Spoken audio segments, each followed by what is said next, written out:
ऊपर दिए गए खाके में ट्राइंगल ABC आइसोसेलेस है, यही ट्राइंगल ABC है। तो ये बड़ा ट्राइंगल आइसोसेलेस है, यानी इसकी दो साइड्स कॉन्ग्रुएंट हैं, यानी दोनों की लंबाई एक जैसी है।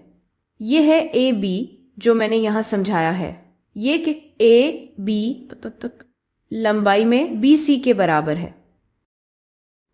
तो ये दोनों लंबाई में बराबर हैं, तो हम कह सकते हैं कि AB और BC बराबर है। असल में मैं ज़रा एहतियात करना चाहती हूँ, बस इसलिए ऐसा लग रहा है जैसे मैं कह रही हूँ कि इस पॉइंट से इस पॉइंट तक, लेकिन ये दोनों नीली लाइनों की लंबाई बराबर होगी।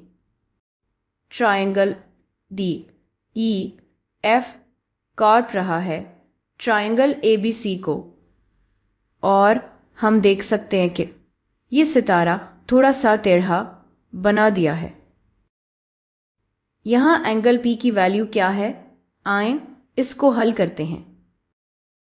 तो ABC एक आइसोसेलेस ट्राइंगल है और मैं इसे यहाँ अलग से बनाऊंगी। तो ABC एक आइसोसेलेस ट्राइंगल है। इस आइसोसेलेस ट्राइंगल में अगर ये दोनों इतराफ कॉन्ग्रुएंट हों तो इसकी बेस के ज़ाविये भी कॉन्ग्रुएंट होंगे,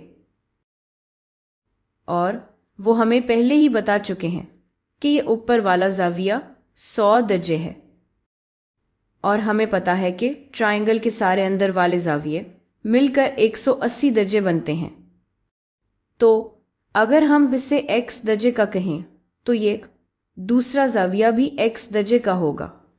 तो हम देखते हैं कि x जमा 100 को 180 के बराबर होना चाहिए।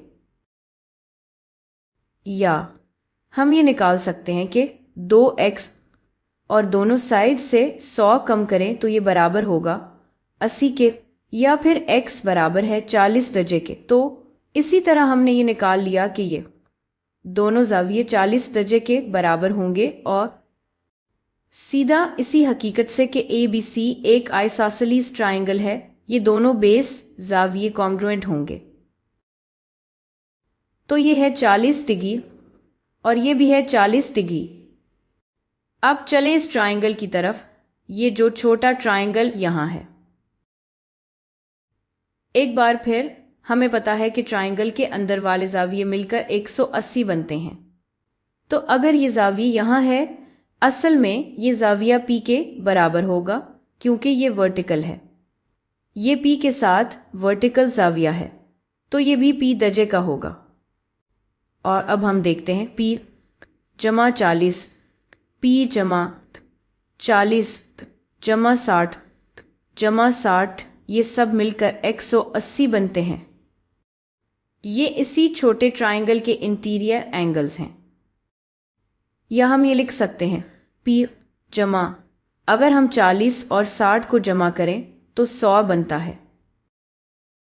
P जमा 100 बराबर है 180 के। अगर हम दोनों साइड से 100 कम करें तो हमें मिलता है कि P बराबर है 80 के। तो P की वैल्यू क्या है, या यूं कह लें ये P दर्जे है, तो P की वैल्यू है 80।